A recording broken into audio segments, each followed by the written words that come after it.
And we are all set. Excellent. All right. So I will call the meeting to order. Town of Dayton Zoning Board of Appeals special meeting held remotely Thursday, August 12th, 2021. The time is 7:03. I'm just going to read the notice on the top of the agenda. This meeting will be held remotely with no physical meeting location. Those seeking to provide public input should do so using the methods listed below. Video and audio of the meeting will be aired on Comcast Local TV 9 at a later date. A live recording of the meeting will be available on the Town of Dayton YouTube channel, which will be accessed using this link, and the link is provided below for you to click on. Public input may be provided using the following methods. Contact the office at KEASTERDAY, Kerry, it's K Easterday, at Dayton-ma.gov, and please use the subject line ZBA. Is the date is 7/28/2021 public input.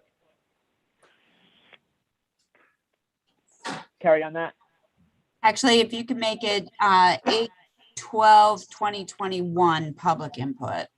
Okay, I wasn't sure if we were referring to something on that date for a second. So okay, so Yeah. the date should read the subject line ZBA 8/12/2021 public input, and please include your name and address for the record. You may also call 508-669-6431. Extension 114 during the meeting, and you may leave a voicemail if necessary. And thirdly, you may join the Zoom meeting at zoom.com or dial by your location 646-558-8656.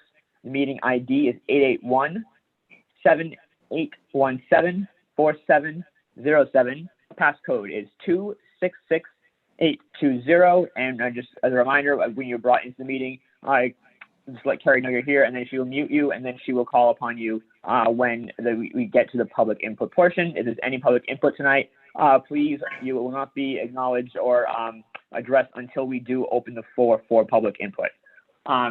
So as what we've usually been doing, in lieu of a pledge of allegiance being remote, we'll take a brief moment of silence to think of all those struggling through the current pandemic.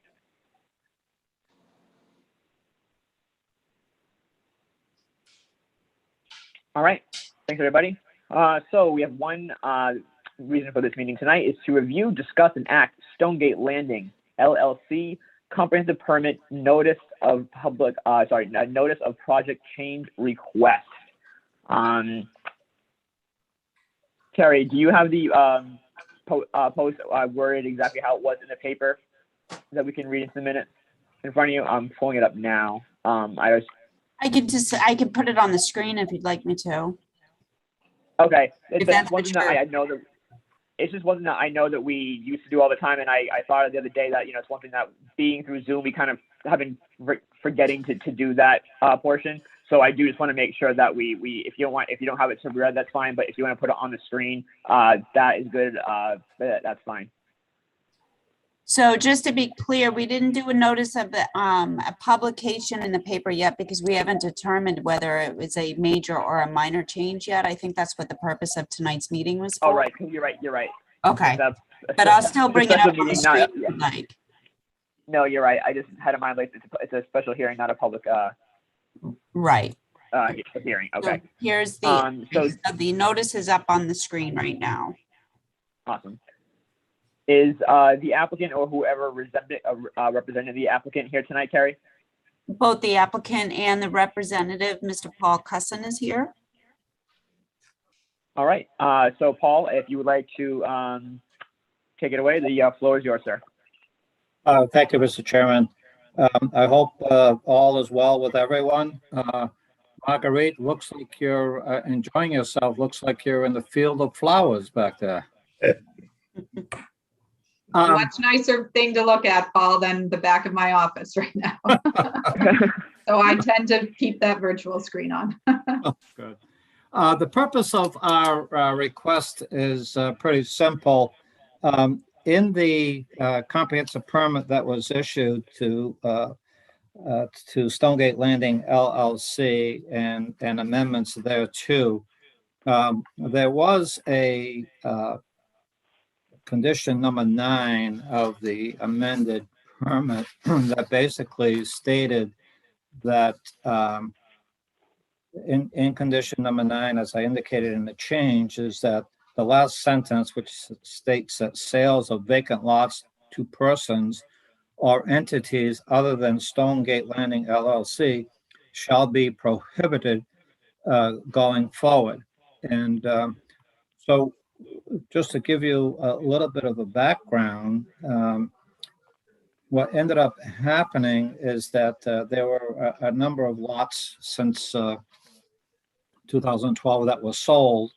And back in 2018, November 26th, there was a letter from the sewer commissioners to Mr. Fedorov that required Mr. Fedorov that basically the letter said that no occupancy permits for Stonegate Landing would be signed until the pump station, which was located on parcel 5, is constructed, inspected, approved by the Board of Sewer Commissioners.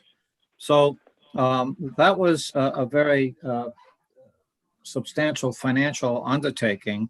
There was a lot of design work going back and forth with the engineers as to the pump station.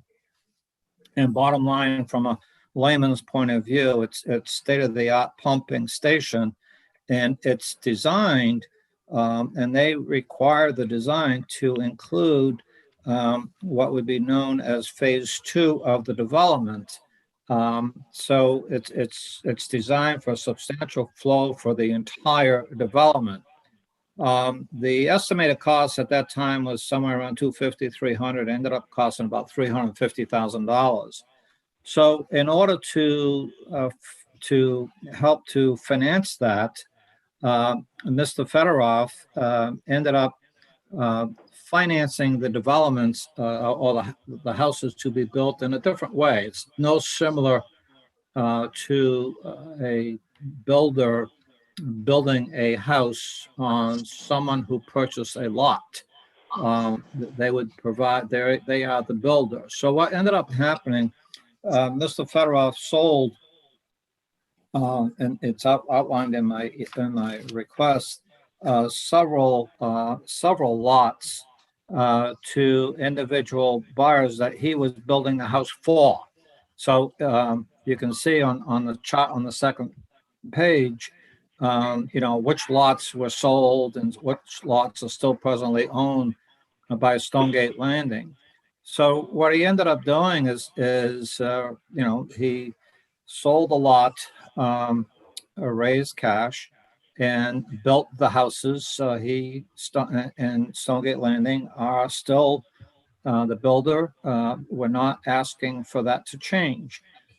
However, at some point in time, not too long ago, he went to get some building permits and went to the zoning office, and the zoning office, as required, signed off on the permits. And but so he went around to the different boards, and when he got to the building inspector said, "Wait a minute, I can't issue these permits." And the question was why, and he said, "Well, paragraph 9 of the amended permit requires that you do not sell any lots, and you sold lots, so therefore, technically, you could be considered to be, in his opinion, he was in violation of the permit."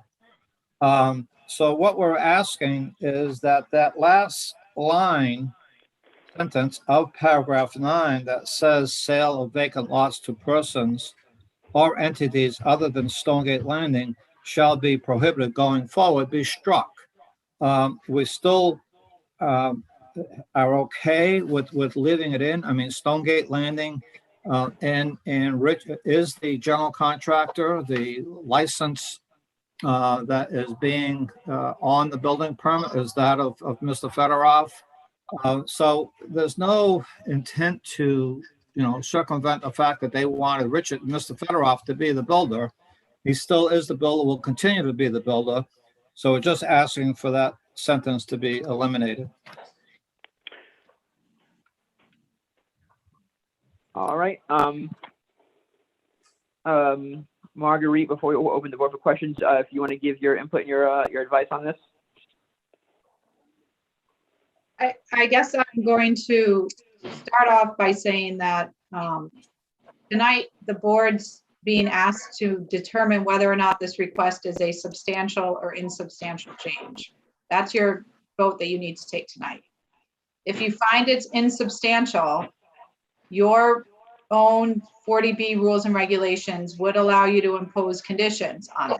So if you could say it's insubstantial, but here's the only way we're willing to give this relief that's being requested.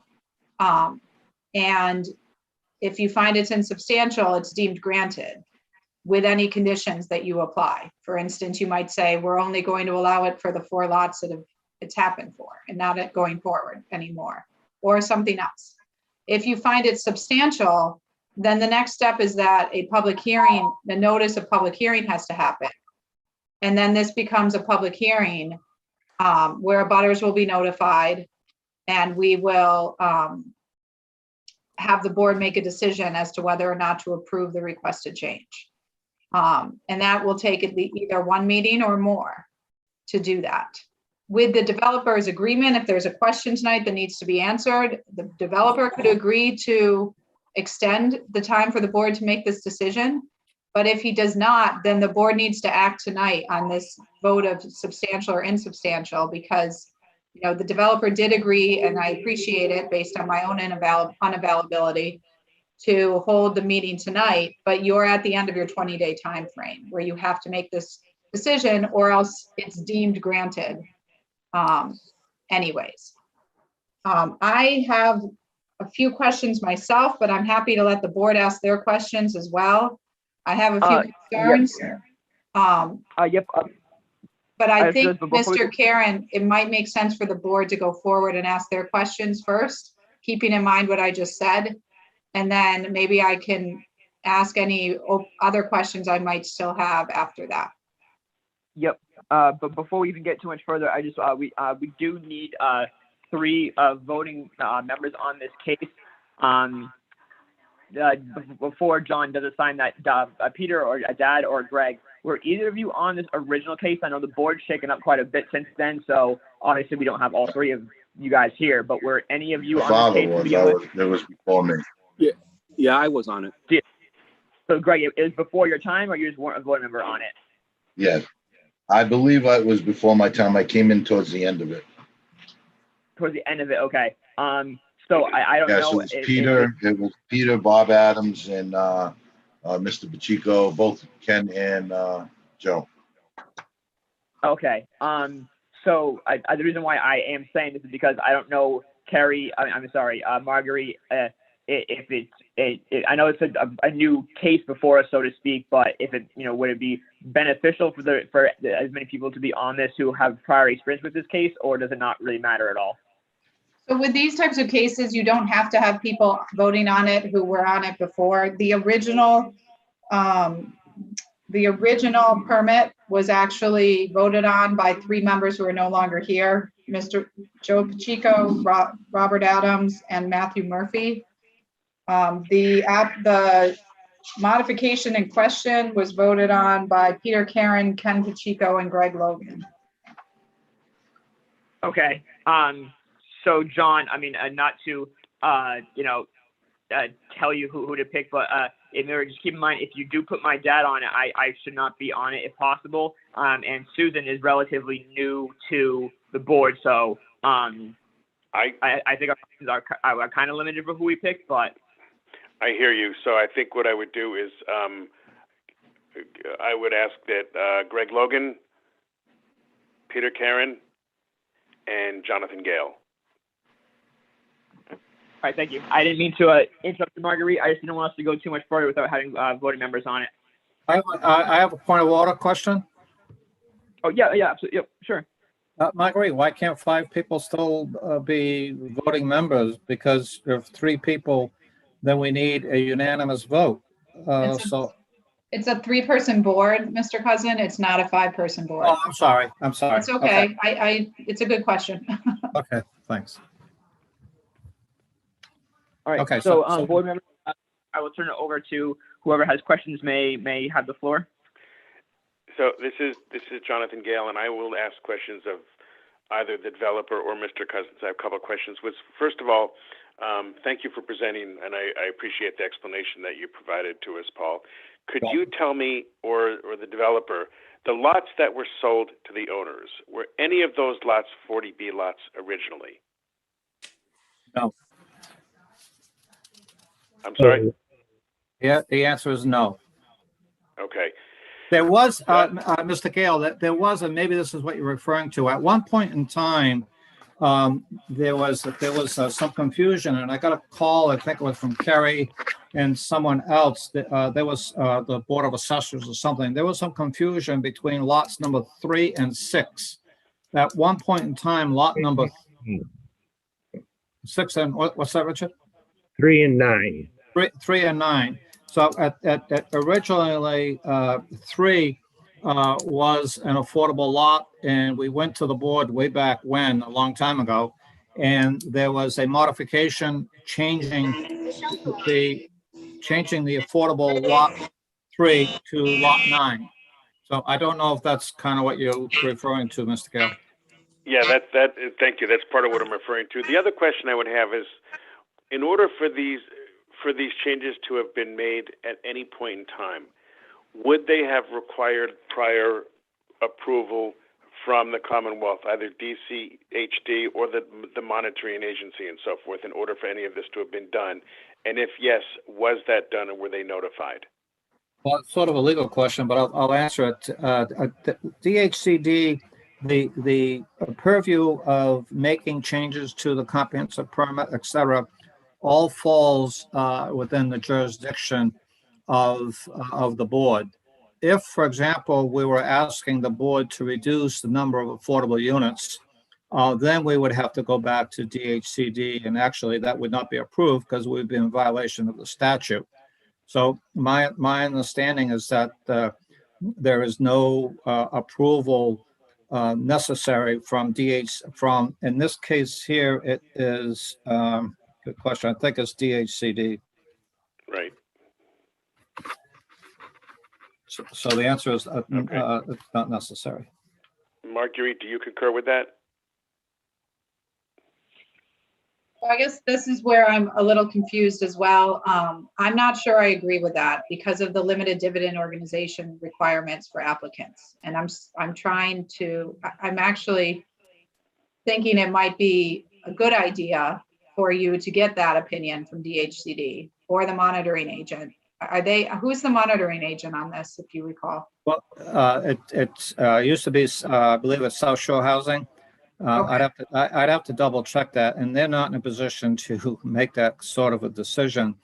But there's no, as far as a limited dividend, none of that changes. I mean, he still has to do the cost certification.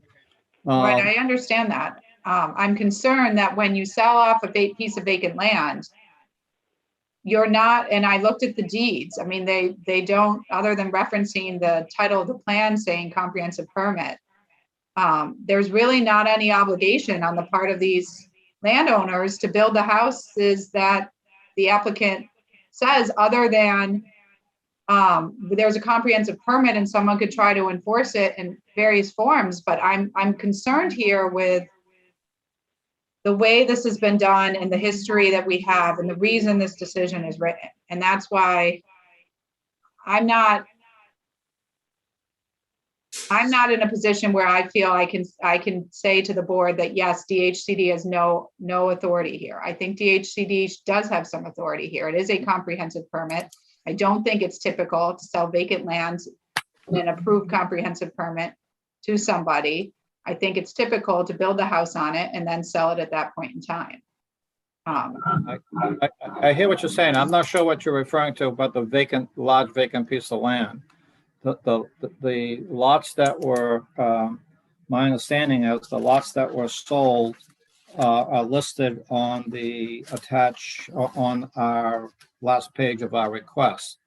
So those lots were built, were sold and were built, and the cost certification doesn't change. So I'm not sure what the request, if we needed to, I'm not sure what the request would have to say Well, to I don't believe they've been built because that's why you're here before the board now. The building No. inspector hasn't issued building permits on all but one of them. It looks like one of them has a certificate of occupancy.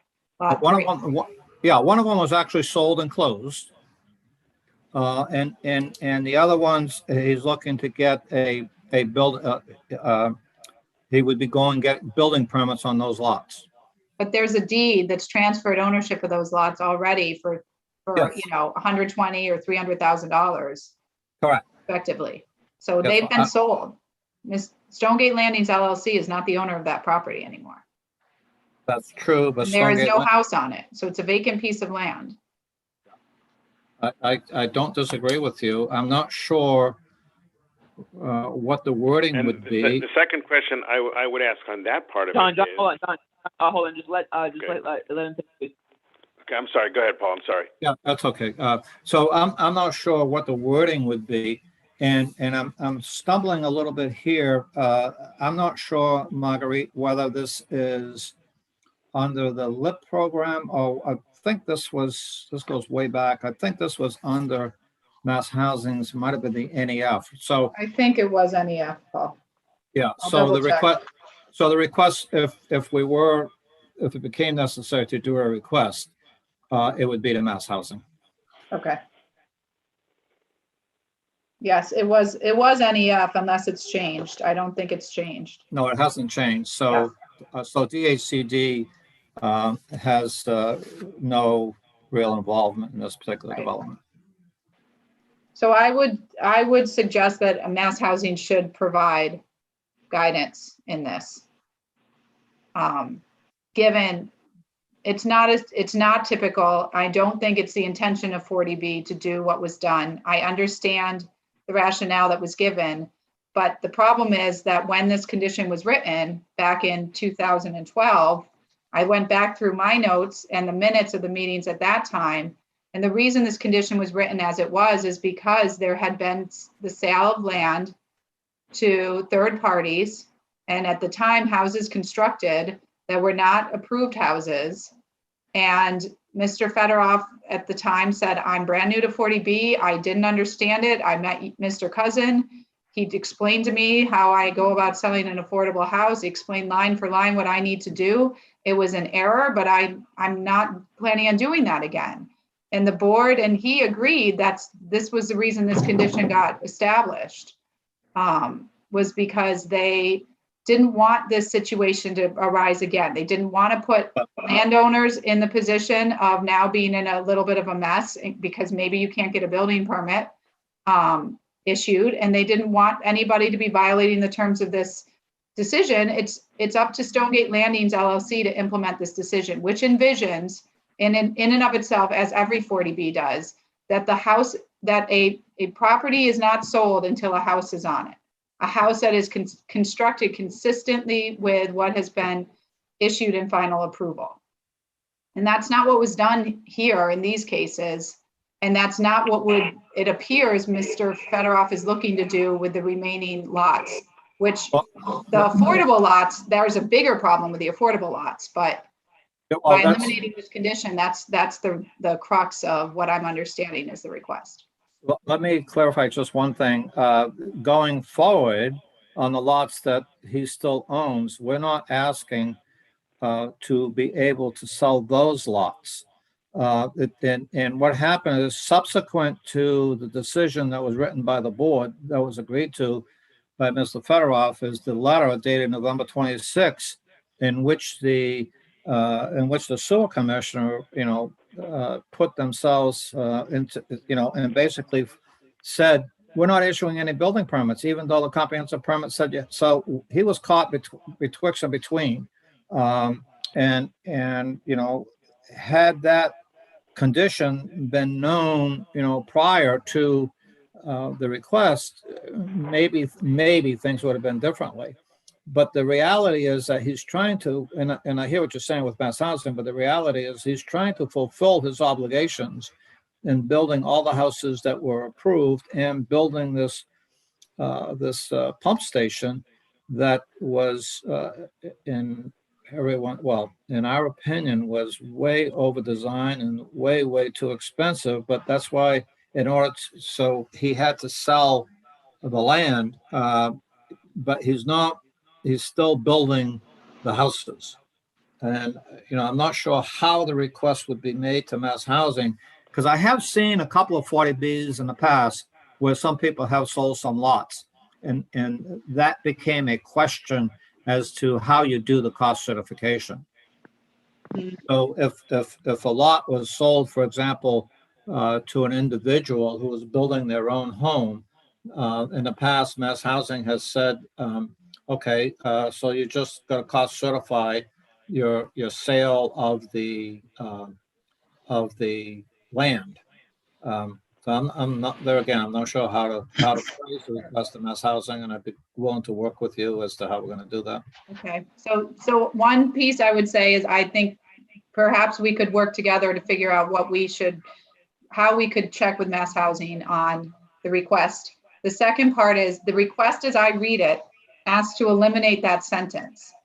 Not just for these 4 or 5 lots. I think there's 4, 2, 3, 4, but for eliminate it, which would mean it wouldn't apply going forward. And I do have even different concerns with the affordable lots that are still remaining to be built. Because obviously those lots need to be sold to an affordable homeowner. The intent, I'm sorry. so the intent is that, and maybe I could have worded it differently. So we could limit. So if the board were to determine this to be an insignificant change, they could do so and say that it only applies to the 4 lots that have been sold. Okay. Is that right, Richard? You're okay with that? Yeah, when it comes to the affordable lots, there would never be any intent to sell those because frankly, because they're affordable and the price is limited, I have to be the one that builds those. And because, there's really no value in the lots because the cost to build a house is equal almost to what you're going to sell it for. So, yeah, I'm going to, there's no possibility whatsoever. I totally understand when it comes to the affordables. I build the house and I sell it affordable. That would apply to the market rates as well, the remaining market rates. I'm sorry. Yeah, that would also apply. What Margarita is saying is that we're asking for that sentence to be eliminated. We really want that sentence to be eliminated on the lots that have been sold to date. Going forward, you would have to agree not to sell any lots and that you would be the builder and owner of record until it's sold to the end buyer. Well, Paul, the only reason on the lots, and honestly, the people I sold the lots to friends, and I needed to raise some cash, and it's almost like we have a joint venture. And I always thought whatever the final price of the lot is would always be considered the combination of the lot and what we sell the finished product for. I've never tried to get around any of that. I thought that'd all be counted together. But the issue is that, and it's particularly concerning about going forward, because if it turns out Mr. Fedorov, Stonegate Landings LLC, decides to sell the remaining market rate lots to vacant landowners, and then they walk away, how are we going to get these houses constructed? So my concern is, I don't mind having the board talk to Mass Housing and talk about the 4 lots that have already been sold, because they are what they are. We've got a little bit of a title mess for people, and Mr. Fedorov is still obviously here with us, and he understands he needs to build houses on those lots. But I'm concerned with recommending to the board that they eliminate this entirely for the remaining lots, because the houses haven't been built. We have a developer who still needs to finish infrastructure here and bring things to, everything has to be finalized, at least in this phase. If he chooses not to build phase 2 and wants to market it, he can do that. Or if he wants to find someone else to become a managing partner of the LLC, he can do that right now. But Stonegate Landings LLC is the applicant. They are the comprehensive permit holder, and they need to be here and involved beyond the completion of the construction of the houses, there's more steps to take, Mr. Cousin, as you know. Right. With completing this development, and this has been not simply just with Mr. Fedorov, it's been a very long-standing comprehensive permit. That years ago, when we dealt with this condition and imposed it, I went back through my records, we were talking about a market that had tanked. I mean, our market situation has dramatically changed since then. So I understand we have a problem with what's been done, but going forward, that can't continue.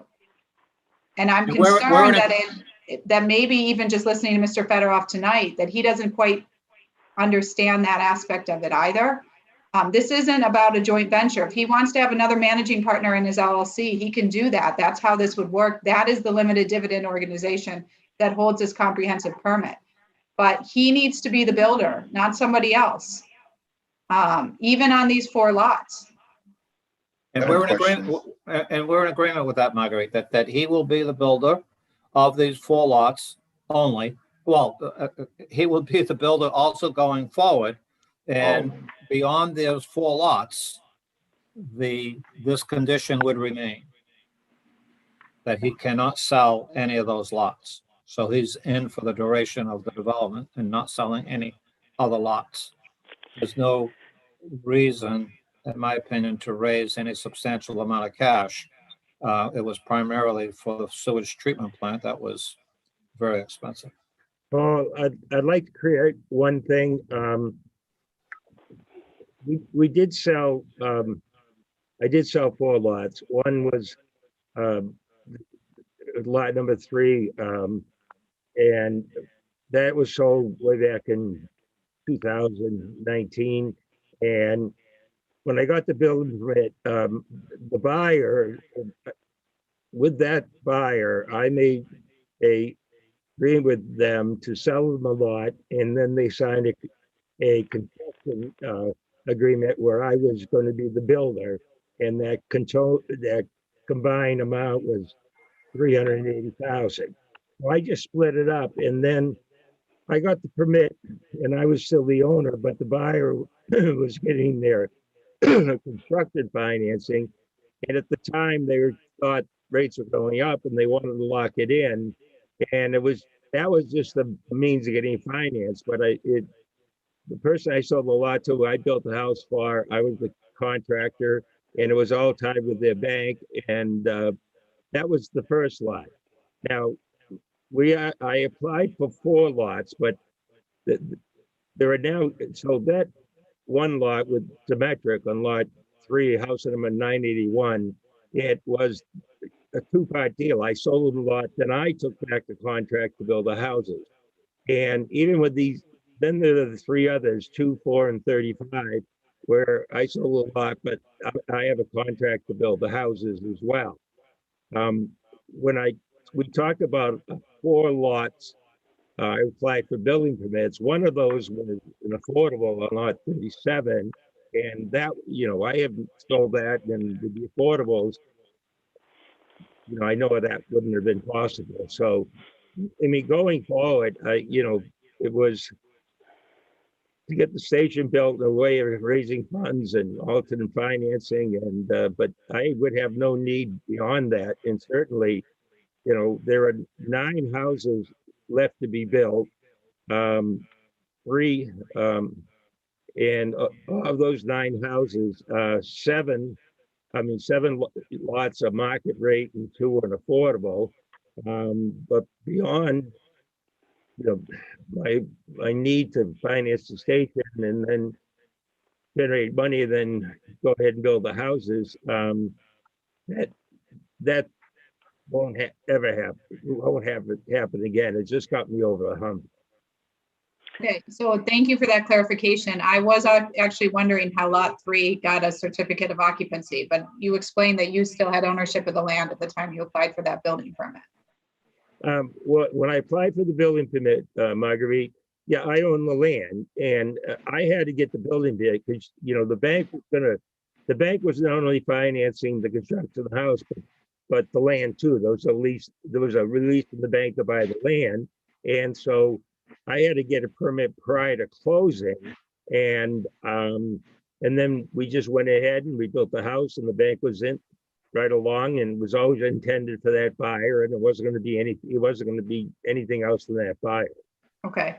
So what I would say is that if you want this waiver request, it would really apply to lots 2, 4, and 35 only That's, to eliminate. that would be fine with me, yes. Okay.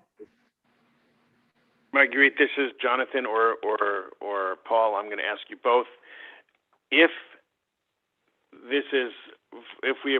we agree that this should be whether it's minor or major at this point, my concerns is that these lots no longer have to meet, and correct me if I'm wrong, they no longer have to meet the criteria of the original comprehensive permit, and that includes the design. Am I right on that or wrong? And if that's the I case, think well, this is Paul. I think you're incorrect. He still has to comply with the comprehensive permit. And if- I agree with Mr. Cousin. They do. The problem I'm having is that it's harder to hold somebody who's a third party accountable to this.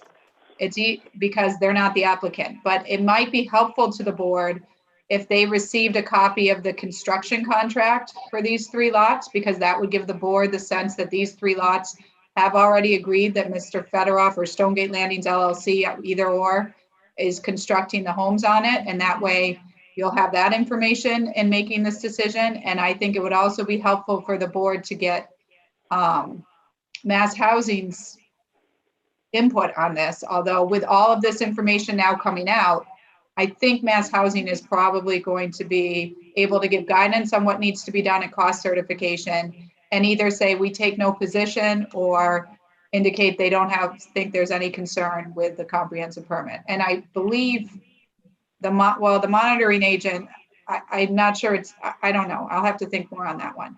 Condition this. Marguerite, the monitoring agent does not get involved in cost certification issues. They primarily get involved in approving when we do the lottery and Right. when we get people to be approved and we do our findings, we submit our findings to the monitoring agent to determine whether the affordable buyer is eligible and that sort of thing. That's right. That's why as I was talking that through, I was thinking perhaps they aren't necessary because they're really more focused to the affordable units and we're not talking about those anymore. Correct. That being said, you could do 2 things tonight. You could determine it's an insubstantial change and approve it with conditions like building permit doesn't issue until the construction agreements for the 3 lots are provided. And Mass Housing has indicated either no comment or approval. Or you could ask the developer to agree to continue this decision about insubstantial change and give us an opportunity to go and get that information. Either way. Marguerite, we don't have a problem working with the board. The problem is Mass Housing is so backed up, it's taking them an awful long time to get stuff done. And there again, the cost certification is what it is. I mean, we don't have a problem giving you, I don't think we have a problem giving you the construction contracts. I already have those construction contracts I could deliver Monday morning. It was set up that way that I sold them a lot, but it was already agreed I'd be building the houses and I have those contracts already.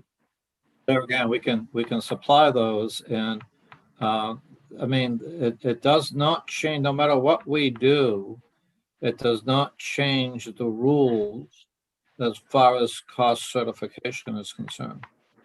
Well, it could be possible, Paul, if the condition were that the Mass Housing approval was obtained or no comment was obtained before the certificate of occupancy. You know, what the town wants is for the house to get built, so. Yeah, so does the applicant, so, I mean, I don't have a problem, you know, prior to the certificate of occupancy, just to have Mass Housing to opine on how the cost certification would work regarding the sale of the 4 lots. Well, So that and whether or not they have any concern with this having been done prior to issuance of this approval by the board. I'm still this- interested in their opinion about the idea of selling vacant lots in general without, to a I can third tell, party. I can tell you Can I- generally they're not in favor of it. Right. Can I ask, this is Jonathan, I still have a couple more questions, and I'm sorry I have so many, but I want to understand it because I wasn't involved in this going way back. This is a homeowners association, am I correct on that, Stonegate Landing? Is that, from what I'm seeing, am I correct? Yes. Yeah, Okay, so will these individual lots be members of the homeowners association, and will they be under the same purview of the homeowners association documents and agreement? Or does this now give them a standalone potential, Marguerite? And if that's the case, I'm wondering if it makes more sense to have a major as opposed to minor, because it would be important to hear from the abutters. So what I'll say is that the way the deeds were written for the 3 lots that we're talking about, because I looked at them, it basically says that they're subject to all documents of record. I don't know, because I haven't compared them to what Mr. Fedorov might sell to somebody, like one of the deeds after that you sold to a third party after you constructed the house. I don't know if you specifically reference, the comprehensive permit and the homeowners association, or if you provide copies of that information at the closing. So I don't know what is different about the sale of this lot without house on it versus a sale if there was a house on it. But they would be bound by it. It's just, again, it's a matter of, what information were people given up front, and then now that they're the owners, and they don't want to be a part of it, and they choose not to comply, there's a lot less oversight the town can provide on them. So maybe, Mr. Fedorov, can you tell us if, when you sell a house, yeah, everything that's, I always reference, the homeowners association. Yeah, the 2 lots, it's all set. Looking for a copy of one of the deeds so I can read it back to you. The short answer to Mr. Gale is, I don't think personally myself, this is a major change, but I understand his comment about the neighbors. The neighbors who are living there are all of the lots in the entire subdivision are all part of the homeowners association. This is not a standalone where they can say, hey, screw you, I'm not part of the association. They're all part of the association, Mr. Gill. And that's what I'm asking, Mr. Cousins, if there is something in there that is clearly defining that for these individual lot owners. Well, the homeowners association makes reference. The homeowners association makes reference to the subdivision plans as approved and all the lot numbers. And Paul, the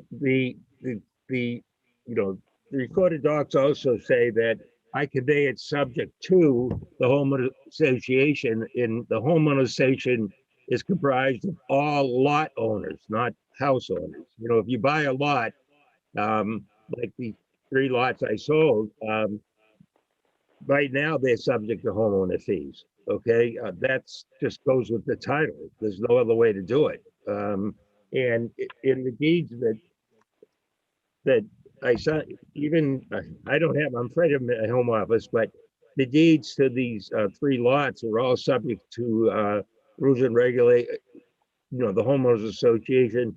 I can't remember the jargon that goes in the deed. maybe I could help you out, because I actually happen to have it up in front of me. Okay.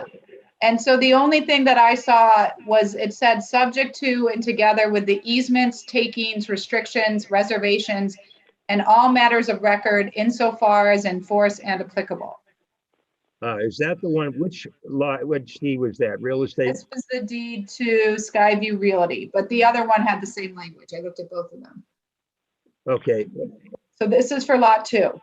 And then the other, I didn't look at your other lots in your subdivision. I only looked at lot 2 and lot 4 and 35, which was a separate deed. But they had the same language. It was a 2-page deed, and it simply had that language in it. I don't know if you're, like, for instance, when you sold lot, I can you tell sold, one of the other ones. can you look at lot 3 to Demetric. The first one I did, I clearly put in all of them. Even, the houses I'm gonna build in the other 3 lots are gonna be sold. And yeah, the part and parcel of the title change. And, I'm stumbling a little bit, but yeah, everyone, the minute you buy a lot, you're part of the association. It doesn't have to be a house on it. It's the docs all say it's an organization of the lot owners.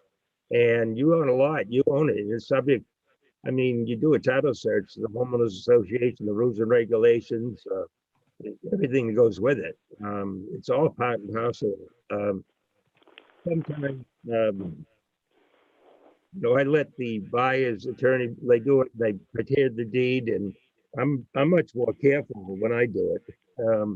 But it's lock, stock, and barrel. It's a title. It's a 40 fee. It's subject to a comprehensive permit. It's always there. And the people that I have the lots with, they clearly know that in Philby's, it's part and parcel of the whole association. There's no doubt about that. Well, I'm trying to pull up the deed for Demetric right now Okay.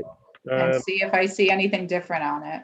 Yeah, would you check it for me? It's amazing. In the meantime, I don't have any other questions if anybody else has. Fedorov, Greg Logan, Vice Chair. I have a couple questions for you, Mr. Fedorov.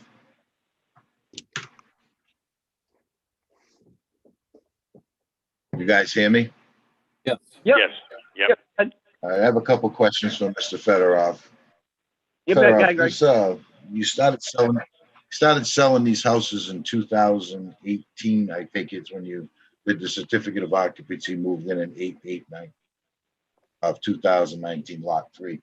Why didn't you come in front of the board after listen to Mr. Cousins speak on your behalf in regards to the sewer treatment plant costing you another $5,000 or $50,000 more? Come to the board. I think it would have been much better in your interest to come in front of us and tell us your situation going on with that, instead of coming here and having a situation here. I'm looking at the dates that all these things have happened. In 2018, and actually sooner than that, the sewer department reached out to you in 2012 and was telling you 2018, they were telling you November 26th. That's correct. That all this had to be hooked up to the sewer, and that pumping station would have to be in before any type of a certificate of occupancies. All right, that was in 2018. We're in 2021. Since then, you've sold those 4 homes, or 3 of them. I think the board would have been much more easier on you, in my opinion, if you had come to us and just say, man, it's $50,000 more than I didn't expect. Because right now you are, in my opinion, in violation of the comprehensive permit. That's my opinion on that. Greg, I think it's a major. I don't think it's a major. I don't think it's a major violation of the comprehensive permit, but I do think that this is a situation that, if we set precedents allowing this on futures, are we going to continue to have this problem? I'm not opposed to working with you on question 9's wording, but as a Marguerite, I'm just speaking for myself here. I'm almost with Marguerite that there's going to be some literature on question 9 that this doesn't go any further. Right. I understand development, I understand the market's bad and all this, but I really think that if you had come in front of the board and asked us and told us what you were up against on this, we might have had a little more leniency to work with you. I'm glad Jim caught this. Greg, Paul Cusson, I don't disagree with you that it would have been better to do that. He didn't do that. But what happened in 2018 when that letter was sent, and he financially was having some difficulty, it was the only way he could raise capital in order to. It's not 50,000; it was 350,000. Right. Originally, he was hoping 50,000 more than the original Yeah, fact. originally, he still would have to raise the money, but it was even more. Sure, it's not easy. I'm not saying that. Yeah, I'm not saying it's easy, Paul. I was just saying, I just think it would have been better for him. I agree. since 2018,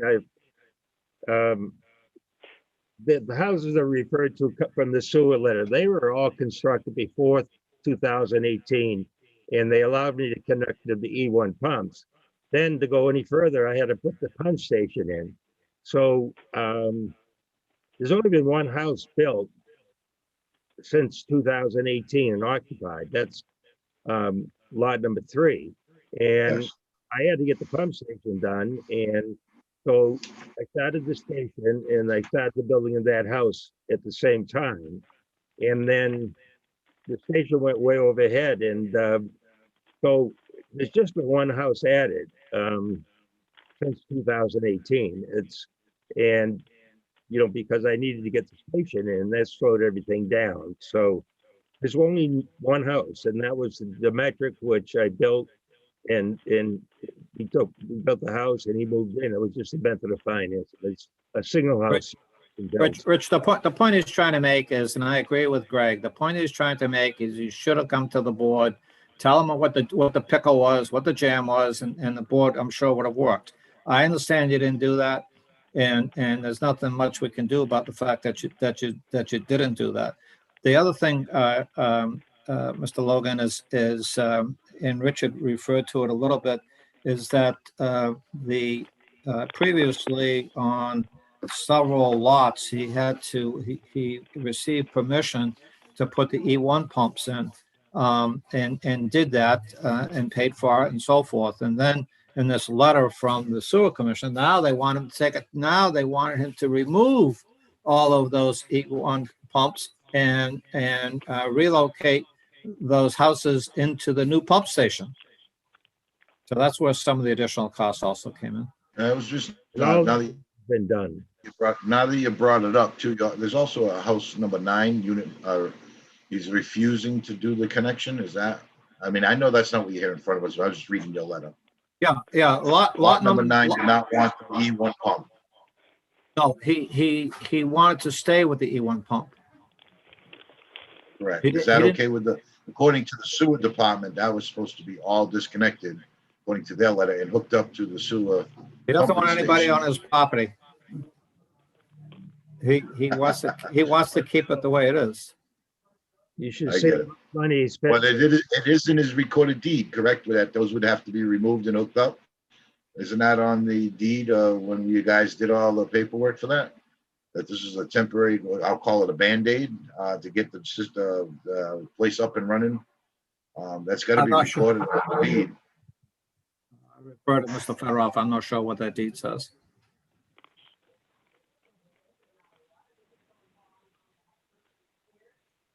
But if he doesn't, if he doesn't want it done, and being in the construction business, E1 pumps are done all the time, all over the place. Oh, yeah, I'm not saying that. Yeah. And I'm just reading the letter that was submitted. Yeah. On July 21st. That's all. I'm just going through it all.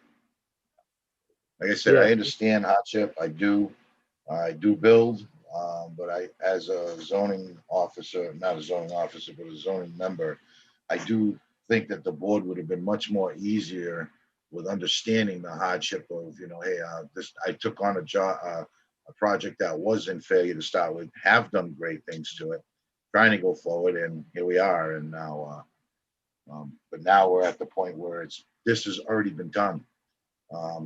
And I do agree with Marguerite. We have to make sure there's literature that this can't be done going forward or any further.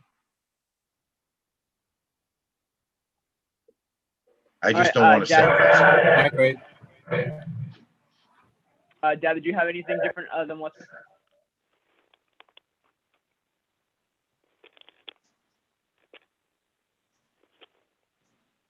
Hello? I'm here, Jonathan. Is my dad there? I just asked if he had any questions or anything that wasn't said yet. Your Peter Karen is here. He's on mute right now. I think he's trying to attempt to go off. Oh, okay. You just give him a couple seconds.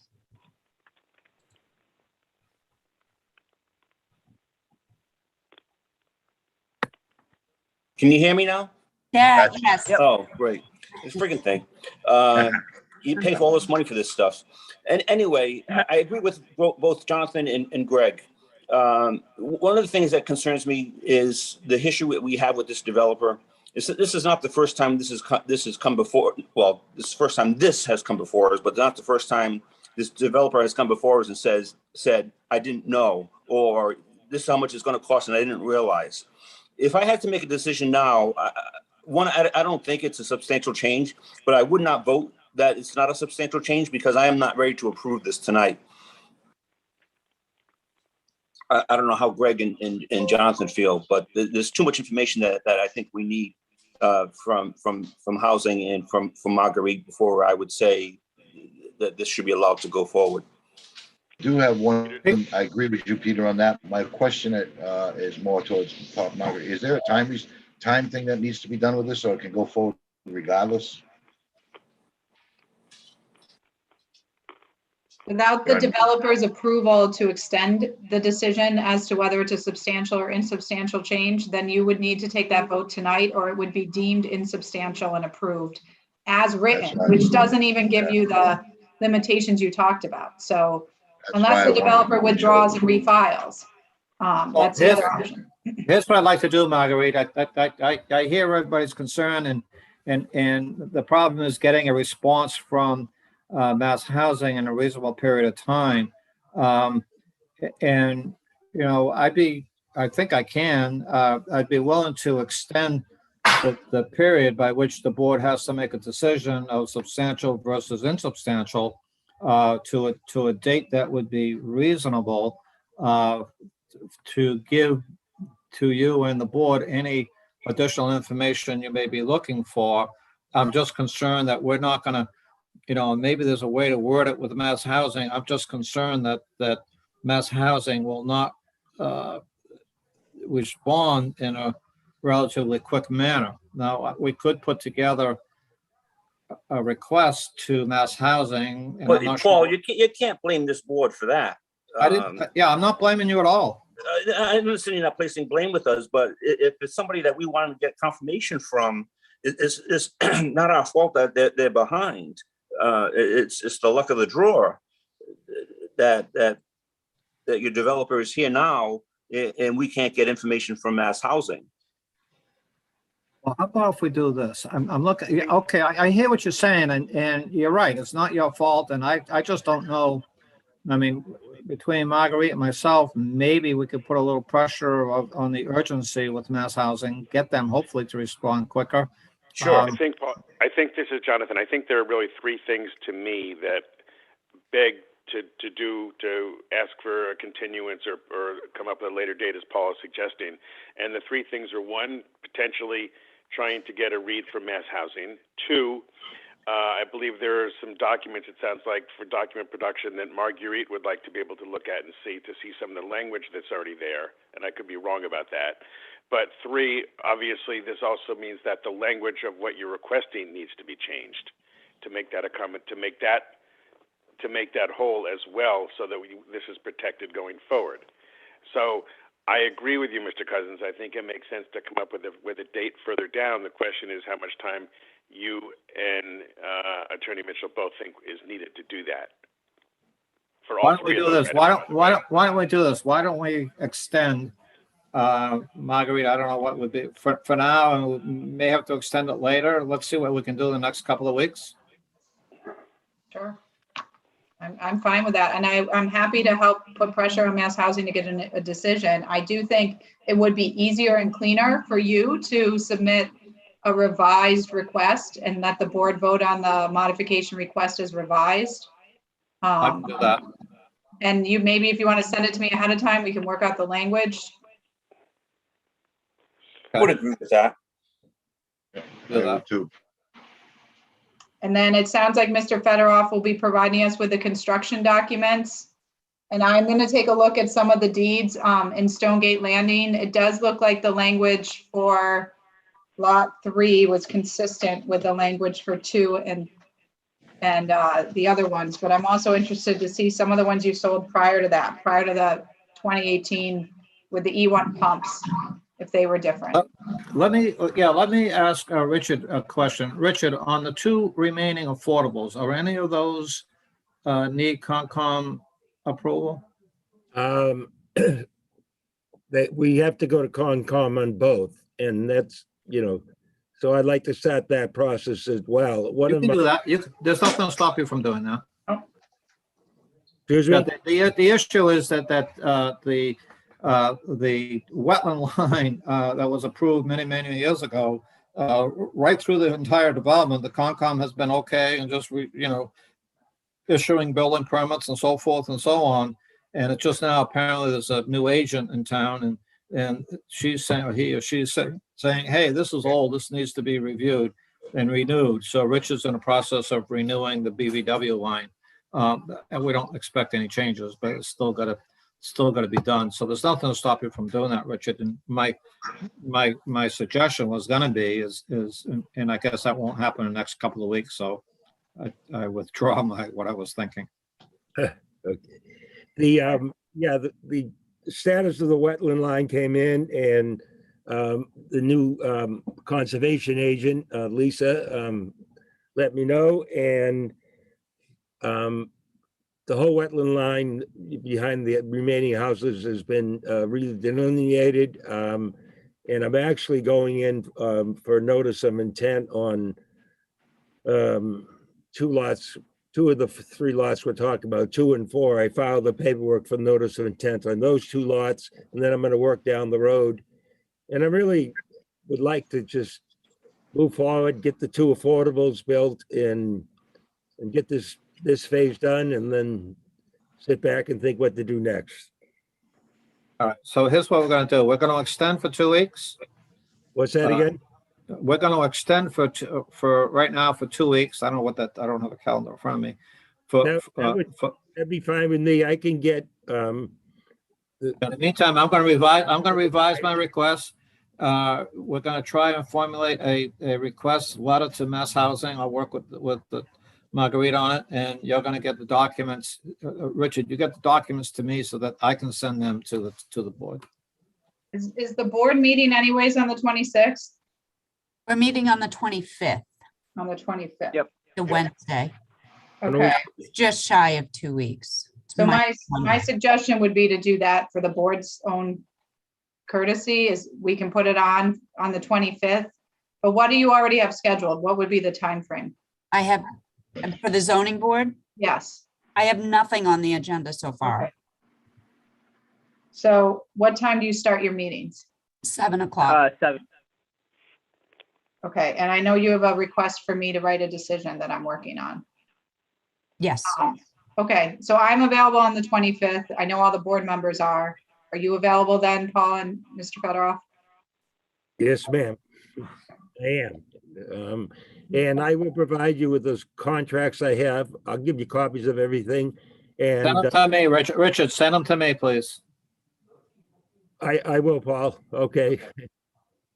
All right. So, Marguerite, do you want to? We'll need something in writing, Paul, from you. I won't be able to do that until Monday. Is that okay? Can you send a quick email right now to me? Sure. Send me an Okay. email and then you can follow up with a letter on Monday. That's fine. Okay. Saying that you agree to extend the time until probably till the 26th to give the board the chance to vote That's fine. on the 25th. And then if we need to extend it further, we can just do that at that meeting.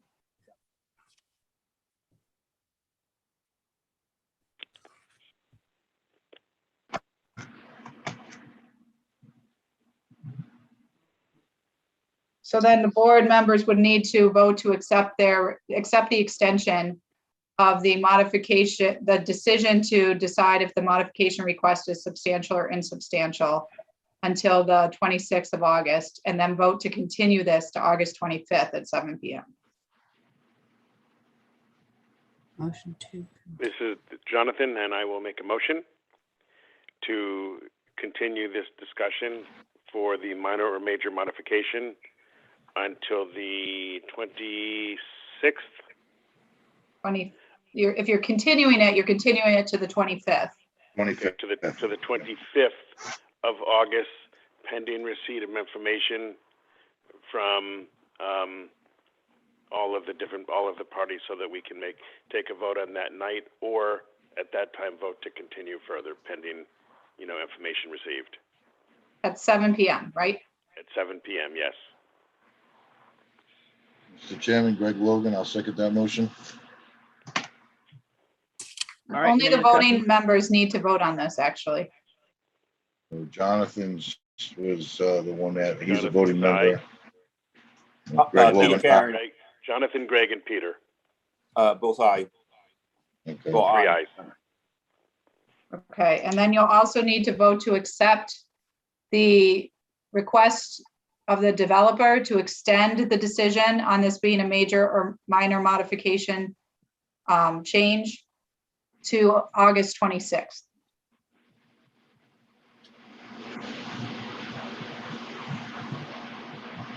Greg, you want to make a motion, or? I'm sorry, Jonathan, I thought you were doing, Oh, I'm okay. sorry. I apologize. So I make can you repeat what you had stated? I was writing down Okay, something to else. accept the developer's request to extend the time to decide if this is a major or minor modification Okay, change Make a- to August I make a mo- 26th. I make a motion that we accept developers' information to decide whether it's a modified or an insubstantial change to August 25th at 7 p.m. 26th. 25th. No, No, 2-6. I thought it was Wednesday. you're continuing it to Wednesday, but we're having an extra day to make the decision. I am sorry, 26. Okay, got me on that one. All right, gotcha. Okay. There's I need second, a- Second. Jonathan, or I'll second, or Peter. Peter I Karen. didn't hear. Thank you. Any discussion, guys? Greg Logan, you Yeah, want to say Greg no? Logan. Yeah. Greg Logan, yes. Peter Karen, Aye. Jonathan Gale, Aye. Yes. thank you. Okay, All right, I'll try to get Okay, that out. I'll try to get the quick email out and I'll follow up on Monday, Marguerite. that sounds good, Paul. Thank you. And I'll get all the contracts together and hoping the next meeting's in person. I have trouble with this venue, although I'd love to be out in wine country with Marguerite. All right, thank you, guys. Thank It you. won't be though. It's Zoom still, right, Carrie? Yes. As far as I know, it is. Okay. Yeah. Yeah, we did just get a directive saying that masks are going to be strongly encouraged at the town hall. I'm sure it's only a matter of time before that's turned into a requirement. So if that's on the horizon, I can only imagine 2 months from now, a month from now, who knows what we're going to have in front of us. So I would say it's probably safe to assume it's going to be Zoom for a while. I would think, right, Carrie? Yeah, they're kind of holding back still on advising on that. So it's just a case by case basis right now.